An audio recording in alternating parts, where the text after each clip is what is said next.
Hi friends, welcome to Austria's creations. ఈరోజు ఇలా waste plastic డబ్బాలతో ఏమేమి చేయొచ్చో చూద్దామండి. ఇలాంటి మన ఇంట్లో చాలానే ఉంటాయి, పడేస్తూ ఉంటాము. మళ్ళీ వాటి ప్లేస్లో వేరే పర్పస్ కోసం మనము మళ్ళీ కొనుక్కుంటూ ఉంటాము. డబ్బులు వేస్ట్ కాకుండా ఇలా వచ్చిన డబ్బాల్ని మనం ఎలా రీయూజ్ చేయాలో చూద్దామండి. ఎలా చేయాలో చూసే ముందు మన ఛానల్ని కొత్తగా చూస్తున్నట్లయితే లైక్ చేయండి, షేర్ చేయండి, సబ్స్క్రైబ్ చేయండి.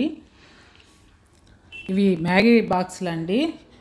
ఎప్పుడైనా పిల్లలు తెచ్చుకుంటారు కదా, అలాంటప్పుడు ఈ బాక్సులు ఇలా మిగిలిపోతూ ఉంటాయి. వీటికి ఇలా హోల్స్ వేసి మనము షింక్ దగ్గర అలా హ్యాంగ్ చేసి పెట్టుకున్నామంటే, చెత్త పడేసామంటే వాటర్ అంతా వెళ్ళిపోతుంది, చెత్త దీనిలో నిలిచిపోతుంది. షింక్ నీట్గా ఉంటుంది, అలాగే డ్రైనేజ్ బ్లాక్ కాకుండా నీట్గా ఉంటుంది. మనకు బ్యాడ్ స్మెల్ కూడా రాకుండా ఉంటుందండి డ్రైనేజ్ హోల్ నుంచి.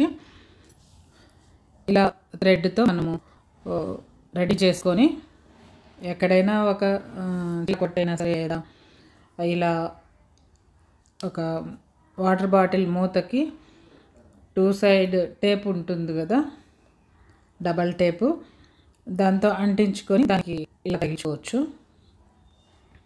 దీనివల్ల షింక్ అంతా కూడా నీట్గా ఉంటుంది, మనకు ఎక్కడ పేరుకోకుండా ఉంటుంది. మనం అన్నం తిన్నప్పుడు గిన్నెలో నీళ్ళైనా పోయచ్చు, లేదా మనం కూరగాయలు తరుక్కున్నప్పుడు కూడా వస్తుంది కదా వేస్ట్, అది కూడా దీంట్లో వేసేసామంటే వాటర్ కిందికి వెళ్ళిపోతుంది హోల్స్ నుంచి. చాలా నీట్గా మనము ఆ చెత్తను తీసుకెళ్ళి డస్ట్బిన్లో వేసేసుకోవచ్చు డైరెక్ట్గా. ఇక్కడ చూసారు కదా, వాటర్ అంతా ఇలా కిందికి వెళ్ళిపోతూ ఉంటుంది. ఈ విధంగా దీన్ని ప్రిపేర్ చేసుకోవచ్చు. ఇప్పుడు ఇలా తీసి ఈ డబ్బాని ఆ చెత్తను తీసుకెళ్ళి మనం డస్ట్బిన్లో వేసుకోవచ్చు. ఇలా ఒక విధంగా దీన్ని యూజ్ చేయొచ్చండి. ఇంకొక విధంగా డబల్ టేప్తో ఇట్లా గోడకు అంటించుకునేసి దాంట్లో మనము హ్యాండ్ వాష్, అలాగే గిన్నెలు తోముకుండే స్క్రబ్బర్ లాంటివి కూడా పెట్టుకొని యూజ్ చేసుకోవచ్చు. స్క్రబ్బర్ అయితే దానికి ఉండే వేస్ట్ వాటర్ అంతా కూడా కింద పడిపోతూ ఉంటుంది, నీట్గా ఉంటుంది. లేదు, ఇలా మొక్కలు పెట్టుకోవచ్చు.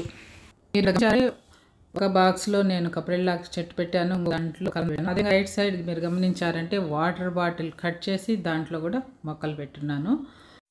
మనం కొద్దిగా ఆలోచిస్తే ఎంతో డబ్బులు మిగిలించుకోవచ్చండి. ఇదేనండి ఈరోజు video. Thank you for watching.